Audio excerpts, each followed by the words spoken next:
Well, hello and welcome to the Informed Traveler Podcast, a weekly travel podcast where our goal is to help you become a more informed traveler. And I am your host, Randy Sharman. On this week's show, we'll catch up with travel expert Onanta Forbes as she winds up her stay in the Philippines. We'll see what she's been up to this past week. Plus, we'll find out if she's encountered any travel disruptions with the jet fuel shortage that's affecting many places. Then later in the show, we'll hear from the Grenada Tourism Authority on why Grenada is a great choice for your next Caribbean vacation. But first, let's kick things off chatting with travel expert Onanta Forbes, who joins us each week to discuss some of the travel news and travel trends. You can follow her adventures on Instagram, Facebook, and X at Onanta Forbes. OnantaForbes.com is her website. I have been following you on Facebook, Instagram, and X because your adventures in the Philippines, hello, by the way, in the Philippines look amazing. Hello, Onanta. Hello, mabuhay. Mabuhay. Okay, Mabuhay. What did I just say to you? I hope I wasn't swearing at you. It's a lovely Filipino exclamation that literally means to live or long live, and it's used to welcome somebody, a toast to life, like cheers, or wish someone prosperity, generally signifying high hospitality, honor, or celebration. And one thing that it comes out very clear when you visit the Philippines is they are a gracious, kind, and hospitable people. They're quite lovely. Well, yes, I think most people can experience that through the Filipino community in just about any city in North America, I think. And in the world. And they're very polite and they're very kind, and you are very true. Yes. Yeah. And not just North America, but the world. I think they are grand explorers, and they go where they need to work and to support their families, which is, again, part of their culture with regards. Yeah, with regards to how they, family is first here. And you see that, when they have a meal together, when they travel together, how they live together, because they support their elders and their, it's an extended family life. So it's quite lovely. And, being here, you definitely get to see it. And, this week that we're entering my second week in the Philippines, and it's all about island hopping. So there's two ways to consider island hopping in the Philippines. One, you can be at a destination like an island itself, like Boracay or Palawan, and you can take a local boat for the day with other people and go from island to island. And that's nearby to your base. Or what we have been doing is like we're flying or we're taking a ferry to another island in the chain that's a bit further away. So most of our flights are just over an hour. So when I last talked to you, I was heading to Cebu, and that's after Palawan. And I have to say, like, we arrived not late at night, like around 7 in the evening. So it was dark. It's Sunday night. It was Mother's Day. Belated happy Mother's Day to all. And it was busy. There was traffic everywhere. There was people everywhere. It wasn't just because it was Sunday and your day off, or it was Mother's Day. It was busy. And traffic jams galore. And it was, people would, after we were here days, so would say like, it's becoming like another Manila. So this was a surprise to me because we've been enjoying very beautiful islands here, walk on the beach, walk into town. Here, it was being in a big city. Yes. Our property that we stayed at, was, located on the ocean and very beautiful. So you got to experience the ocean life, but it's still a big city. They have huge summits. They actually just had a summit where all the Asian leaders, from the area, came together because they want to be able to communicate each other and create Asia as still a destination for people to come enjoy and have commerce in. So, So that was kind of a new impression of the islands, was coming to Cebu, because I always heard a lot about Cebu before I got here. I have acquaintances that they're of Filipino origin, and their daughter's Mm-hmm. coming back here to get married. And I'm thinking, oh, this is going to be like Hawaii. It's paradise. It can be in certain areas, but not as a general sense. Staying in Cebu, we stayed at the Crimson Resort Spa, and Spa Macan. And it's right on the ocean, like I said. It feels like a very tropical escape from the chaos outside. Infinity pools, very beautiful spa, has a Spanish rated, Michelin rated tapa restaurant that was very good. We enjoyed that the first night. And then the next day, we spent a half day exploring Cebu City, which is perfectly blends like history and culture, mountain views. And yes, the traffic definitely tests everyone's patience. Not that anybody was hurt, but there's a lot of motorcycles. So there, you see some mishaps happen this was between a taxi, and a motorcycle. And our guide says, I bet you that neither one of those people have insurance and neither one can afford it. And, you can kind of see it, Yeah. happening there. So we started at Fort San Pedro and Plaza Independencias, soaking up like some good Spanish era atmosphere, because the Spanish were here before the Americans were here. And so you do see some influence of that. And interestingly enough, though, the Spanish language didn't take here, but the English language took here. So everybody speaks English and perhaps their dialect of where their family is from. And then we got to see Magellan Cross, where it's like where history and the faith of of how the city was created, and it's right in the heart of the city. And then we went to this really beautifully preserved Yap San Diego ancestral home, and it's owned by a local family throughout the years, and it's just packed with different artifacts and different everyday living furniture and bedrooms and just what you would accumulate as a family over the years, and it's very well preserved. And the family actually comes back every weekend and sleeps in it because they don't want the house to be empty. It's very beautiful. And then we went to this. We escaped the city buzz a bit and went to the Cebu Taoist Temple, and it's very well maintained, very peaceful views of the city. It's not like a practicing place where religious people would go, but it's just so well maintained. But people do go to pray there, but like monks aren't there, I guess is what I'm trying to say. And then it's very well decorated with like this dragon, and our guide had shared that the dragon has different parts of animals. So like the skin is of a snake, the eyes of a dragon.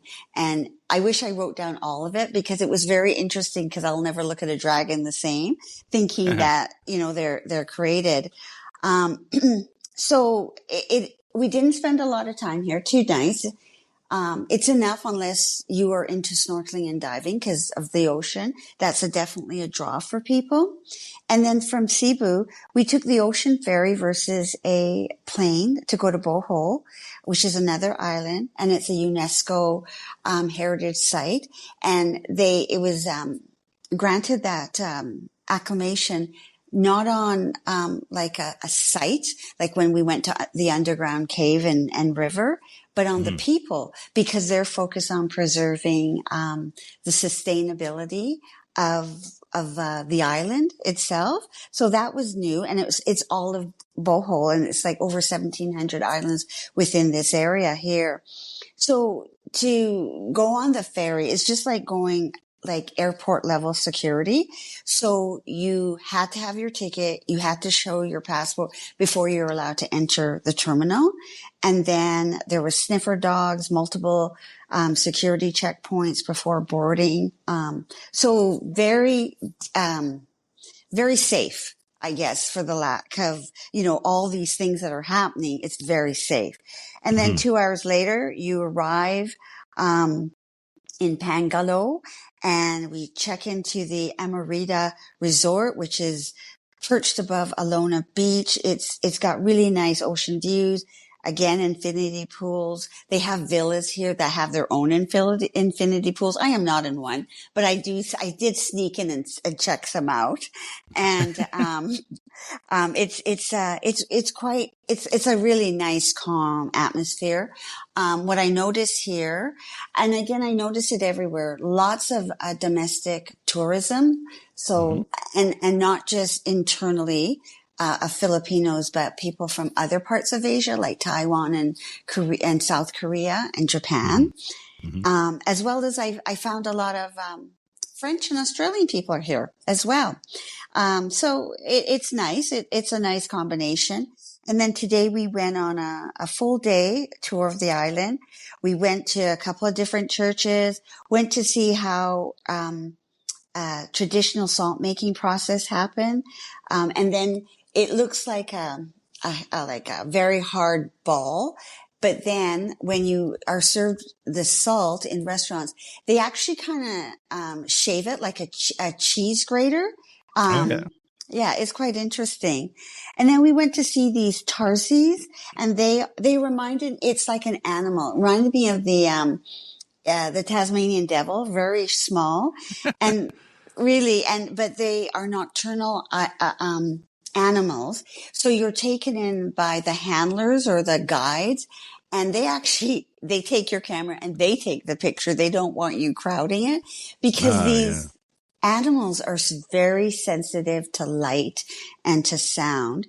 In fact, if they are too, I guess, rattled or scared, I've never heard of this of an animal before, that they actually commit suicide. So that they would hit themselves against a rock, or they would starve themselves. Yeah, it was quite, I know, it was very eye-opening. So yeah, they encourage you not to talk and not to take with flashes. And they have a little informational video to share this with you before you actually get taken into the sanctuary. And then after all that, we went to the Chocolate Hills, and it's over 1,000 perfectly shaped green hills, and it just stretches across the landscape. You have to walk up 220 steps to have a very good view. So if you're mobilely challenged, it might not be the place for you, but there's other ways to view it. And then, and I said, well, is it named Chocolate Hills because it produces cocoa or cacao? And he goes, no. When the Americans were here, there's this one person that saw these hills, and at that time they were not, at different parts of the year, they're not covered by greenery, they're dry, and they looked like chocolate hills. And that's how it came about. So it was, yeah. So it was quite interesting. And you do see some influence of when the American Army was in the Philippines. I don't know if you've heard of a term called, or a vehicle called, a jeepney. And, they are, the army had jeeps. They brought jeeps here with guns to protect them. So after there were a few left when they left, but then, the Filipinos, they created, a vehicle in the same kind of structure as it, but they embellished it and they made it very colorful, or they originally were called GPs, but then it became GP, like really quick. Then it became Jeep. And then in the knees, so there's, 2 benches on either side in the back. So a person that's in a jeepney, their knees would touch the other person's knees. Ah, okay. Yeah. And I can't, yeah. Jeepney. So, yes. Yeah. and they're very, and you can find them everywhere in the Philippines. They're quite amazing. We're flying. It's been a great time. The heat is pretty intense. Like it's 32 to 35 a day, very humid.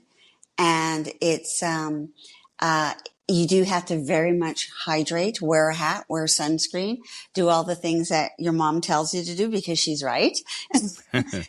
Because it really does sap your energy. It may take away your appetite. But it's then you have the beautiful pool in the ocean to relax by and to get into and so on. Very nice. Yes. So tomorrow we're flying back to Manila because we're spending one night there before we fly home. And we're going to take a half-day tour, which will include Ritzel Park. And this is where a historical figure called Jose Ritzel was executed during the fight against colonial rule. And then we're going to go to Intramuras, which is an old Spanish wall city that survived centuries of wars and disasters. And then we're going to explore Fort Santiago, Casa Manila, and a UNESCO-listed church called Saint Augustine, and hopefully hear some good stories about the Spanish colonial period and how, to date, how the country has evolved and such. And again, Manila, I don't know if I said this last week, Manila isn't really the place that tourists come to explore and to visit for long periods of time. It's just a stopover, right? Right, to go to the island, the outer islands. And it's more of a commercial destination and business and so on. But it's been lovely. I'm really grateful for the opportunity to have come here. Asia is quite attractive to visitors. Like we're finding that the Philippine peso it buys a lot, when you're comparing it to the Canadian currency. So a good place to come in a world that sometimes isn't friendly to our Canadian dollar. Speaking of world events and things like that, have you noticed any shortages or travel disruptions due to maybe jet fuel shortages or anything like that? Any disruptions or anything? Yes. So before we even got here, a flight that we were going between islands, instead of them offering it every day, they combined it so it maybe is a few times a week. So we had to adjust accordingly. And then, so that's like route consolidations and reduced flight frequency. And then time schedule changes as well. One of our flights with a local carrier, Cebu Pacific, was canceled. And so then we were rebooked on Philippine Airlines. So yes, we did see it. In Palawan, when we were having a very lovely lunch on the ocean, it was in front of some like almost glamping or like tents. But it was so quiet. It was very empty. So the hotelier told us that they've seen a wave of cancellation because many international travelers assumed suddenly it's just too expensive to fly to the Philippines. And that's like Europeans coming or maybe even North Americans and such. They used to have tons of visitors from South Korea, and that's kind of trickled down a bit as well. So I think people are maybe thinking of shorter trips versus a long haul trip in this jet fuel crisis. I have clients that are going on European river cruises. And, I've had multiple questions about, well, what happens if we're there and our flight cancels or, what to do and so on. So it's on people's mind, definitely. And it is part of, I think people still want to travel, but they may be changing where to. Well, here's to safe travels back home and for enlightening us on the Filipino culture and traveling around the Philippines. So Onanta Forbes is a travel expert. You can follow her on Facebook, Instagram, and X at Onanta Forbes. That's where you'll find lots of amazing photos of the Philippines, and OnantaForbes.com is her website. And thanks again. Thank you. Have a good week.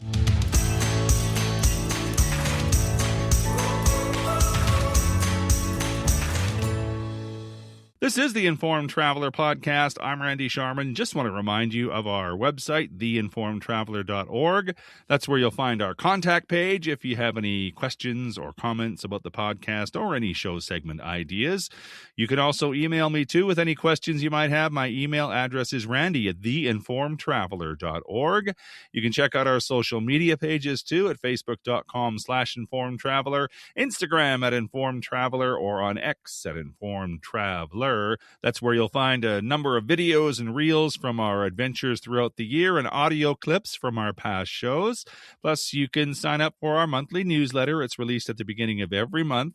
Our May issue is available now. Just go to our website, theinformedtraveler.org, click on the newsletter button, and it'll take you right there. Or better yet, you can subscribe to it and have it arrive in your inbox each month. Well, let's head to a place now that calls itself the Spice of the Caribbean. It's also a place where you can get 3 Caribbean islands for the price of 1. I'm talking about the islands of Grenada, and joining me now to share all the fun things to enjoy in Grenada is Melinda Telesford. She is the marketing executive for Grenada Tourism. PureGrenada.com is their website. Hi, Melinda. Hello, Randy. It's a pleasure. Thank you for having me. I am looking on your website. It says, it's showing me what Grenada is known for. So I could read it, but I'd rather you tell me what, in your own words, as they used to say in school. Tell me in your own words what Grenada is known for and what makes it so popular. So Grenada is a world-class destination. It is located in the Southern Caribbean. It is in the Windward Islands. It is just about 133 square miles and has a population of about 115,000 people. So Grenada is a tri-island state. So you get to experience 3 destinations in one. That is mainland Grenada, Carriacou, and Petite Martinique. And Grenada is known mainly for its spices and chocolates. And it's also a culinary capital. So you can expect a lot of amazing culinary experiences. And it is also rich in unspoiled beauty, making it a perfect destination for wellness travels. I'm glad you said there's 3 islands because when I think Grenada, I always think, okay, it's 1 island. But no, it is 3 islands. Is it easy to kind of travel between the 3, or do most people kind of just stay on the main island of Grenada? No, it is very easy to connect among the 3 islands. In fact, Carriacou, which is the second largest of our tri-island state, it is located just about 37 miles off the north coast of Grenada. Mm-hmm. And you can get there either by ferry or plane. If you choose to go by the ferry, which is the Osprey shuttle, mm-hmm. It will take you about 2 to 2.5 hours to get over there, which is not bad. I mean, you get to enjoy the coastline, the beauty of the coastline. Uh-huh. And then you have the option of going by the plane. So from Maurice Bishop International Airport, you can get over to Carriacou in just 20 minutes. So you can explore all 3. Do most people do that, though, on a 7-day vacation, for example? Do you find that most visitors stay on the main island of Grenada, or do they explore to the other islands? Oh, they certainly do explore to the other islands. I mean, you can spend about 2-3 days on mainland Grenada, and then you can spend another day in Carriacou. Carriacou in itself is really good if you're looking for, experiencing, the quiet, intimate community spirit.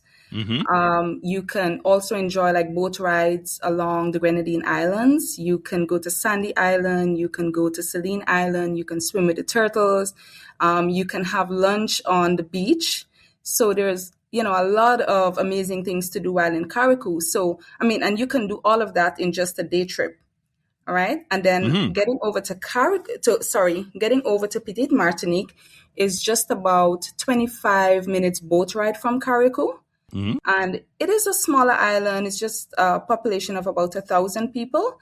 And it's a closely knit community. So, travelers who are looking for that immersive cultural experience in getting over to the islands, then, Carriacou Petit Martinique is a must-do experience. So a lot of our visitors do that, and like I said, a week is a perfect time to enjoy all of the experiences among the three islands. Mm-hmm.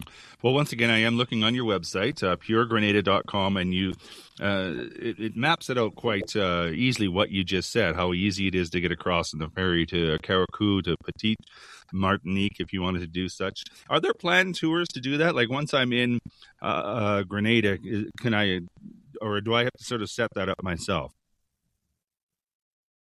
Well, you have the option to set it up yourself, as well as, working through tour operators who can plan your experiences for you. So, and then that can be done even before you get on the island. So if you know you're coming for a 7-day trip or a 10-day trip, then you can connect with one of our prominent tour operators on the island to help you curate that experience. And your little map that I was referring to on your website also shows access from North America, from the UK, and other parts too. So people can figure out just that as well. Yes, there is a healthy airlift into the destination from all of those locations. In Canada, for instance, you have on Air Canada, you can get into Grenada 3 times weekly at the moment. That is on Sundays, Wednesdays, and Thursdays. So, it makes it easy to plan a week-long trip, or if you want to do 3 days or 4 days. And there is also a seasonal service on WestJet that is once per week on Sundays during the winter period. So that would start about, let's say, November, December to the end of April. But you have consistent service on Air Canada throughout the year. We are coming towards the end of the winter travel season anyways. How has the visitation been so far? I'm not looking for specific numbers, but in general, overall, has it been a good year for visitors? Yes, it has been. Canada continues to be one of our key source markets for visitor arrivals, and we continue to see the growth in the numbers. So currently we're in market doing a sales mission, connecting with our tour operators and media partners. They're very instrumental in connecting us with the visitors and connecting the destination with the visitors. And so we're here doing, our outreach. We are doing some key destination updates and, of course, getting some valuable insights from them as well as to what, the travelers are looking for, just so that we can ensure that we continue to be in alignment. Mm-hmm. So tell me a bit about St. George's. That I'm assuming that would be sort of your main place, and then you kind of branch out visiting the island and the other islands from there, right? Yes. So St. George's is the capital of Grenada. It is really what I would refer to as the tourist belt. So that's where we have all the cruise ships coming in. A lot of our hotels are based in that area in the south of the island. And, it's very populated with malls and restaurants. And, you have a lot of, experiences that you can enjoy in St. George's. You can do the market tour, you can tour the forts, and it's very easy to navigate through walking. Sometimes people think about, getting to a destination. Is it easy to navigate? How do I move around? So St. George's is very easy because everything is centralized. You can literally walk from your hotel, getting to the beach, to the malls, the supermarkets, the restaurants. And, it's also a good way to interact with the population, with the community, for those who are looking to, rub shoulders with the locals, as we say, because we realize, more and more that, travelers are looking for that kind of experience. They want to learn more about, the way of life of the people. So that is one way you can do it. Another way is through food. Tell me some of the dishes that I should try when I'm in Grenada. Yes. Well, I must say, it would be remiss of me to not say that Grenada is a culinary capital. All right. And this is one of the things that I'm always excited about because, our history, we have a lot of our culinary landscape is shaped, by the French, the Dutch, the Africans, and the Indians. And so it is just amazing what our local cooks and chefs were able to do over the years, adding their special touch, of course, utilizing the spices that are grown on the island, the local produce, into curating amazing culinary dishes and experiences. And so this is one thing that I'm passionate about. So when you get to Grenada, it doesn't matter where you go, you can count on getting the most authentic, Grenadian culinary experience. Mm-hmm. So first off, I would say when you get to Grenada, you need to try our oil dung. It is our national dish, and it is a one-pot dish that is made with breadfruit and fig and dasheen. It also has callaloo, or what you would refer to as spinach. In there, you would have some salted meat, some chicken, but it's really, marinated in coconut milk and spices, everything grown locally on the island. So it is very delicious, and I would encourage you to try that. What was it called again? Oil dung. I can assure you that there is no place in the Caribbean that you will go and enjoy oil dung the way you would in Grenada. In fact, oil dung is very unique to Grenada. Well, it sounds very delicious. Yes.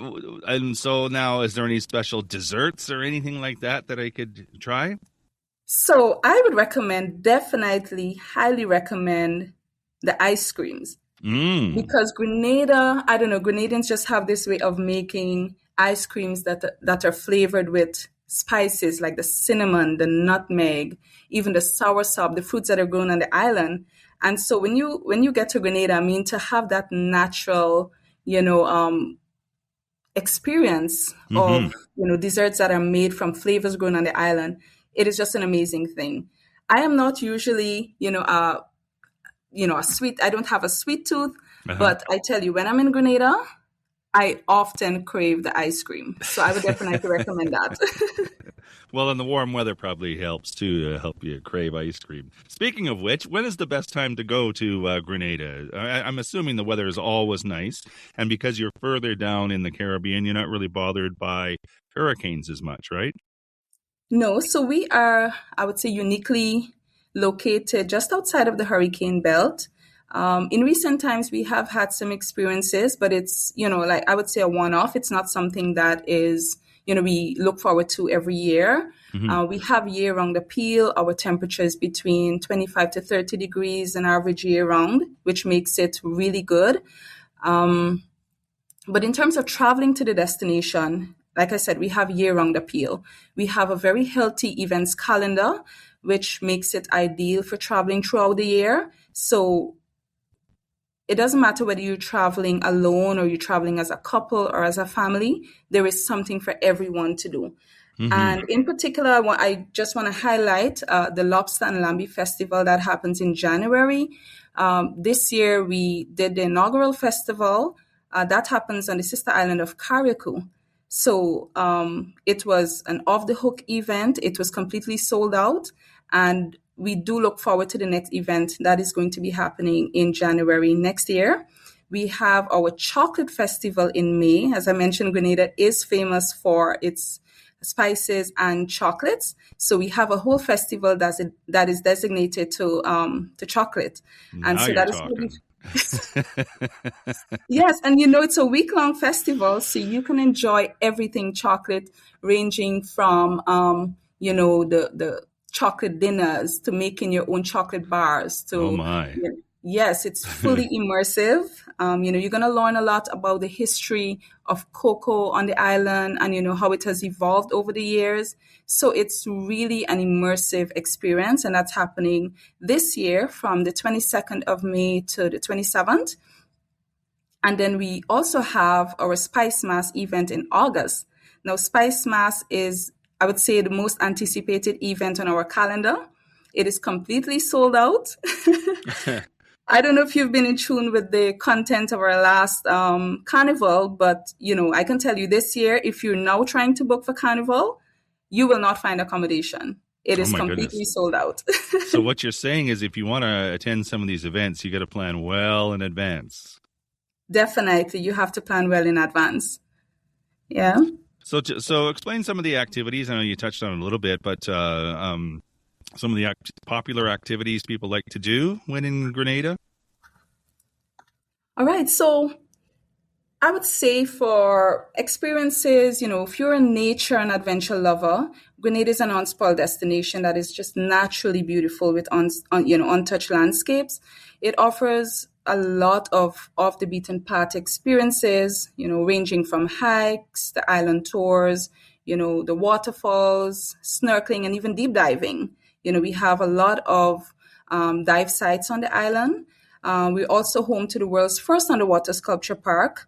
And that sculpture park has over 100 sculptures. And what makes it unique is that all of these sculptures are just about 15 to 25 feet below the sea, which makes it ideal for snorkeling and deep diving. Mm-hmm. So I don't know. Yeah, yes. I'm not going in dangerous waters to look at these, right? Yes. And Randy, I must say, I'm not a strong swimmer. Mm-hmm. And I've done diving at the underwater sculpture park before. Good. Well, that's good to know. Anything else you want to add I might have missed? Yes, well, I also want to say that we have an underwater wedding chapel as well. So those who are traveling, are thinking about planning a destination wedding and they're adventurous and they want to get married underwater, that can be done. Definitely. How do you say I do underwater? Well, it has happened. We have had the first Black couple that got married underwater there just about 2 years ago.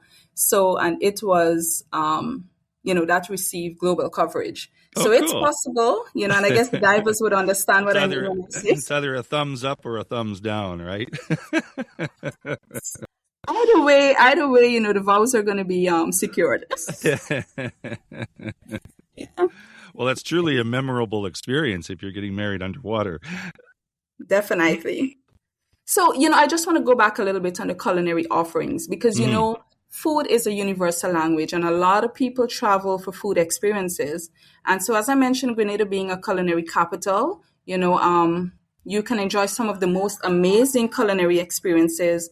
And we recognize that our visitors, desire these experiences in different ways. So you can have them in the form of cooking demonstrations, to culinary safaris and foodie tours. And of course, in fine dining experiences as well. If you get into the hotel, especially some of the high-end accommodations, you want to enjoy dinner under the moonlight on the beach, all of that can be arranged. So, you can be assured of enjoying some of the finest cuisine on the island, in whatever way you desire to experience them. Come for the food, stay for the underwater weddings. Definitely. And I'll be there to support. I want to be a part of the wedding party. Melinda Telesford is the marketing executive for Grenada Tourism. You can find all the information on their website, puregrenada.com. There's an absolutely spectacular picture of St. George's aerial shot. So it's a beautiful island, and it sounds like a lot of fun to visit. So I appreciate your time, Melinda. Thank you. Thank you so much, Randy. Thank you for having me. And that is our show for this week. If you have comments or questions, we'd love to hear from you. If you have a show idea, send that along as well. My email is randy@theinformedtraveler.org. And if you like what you heard, tell a friend.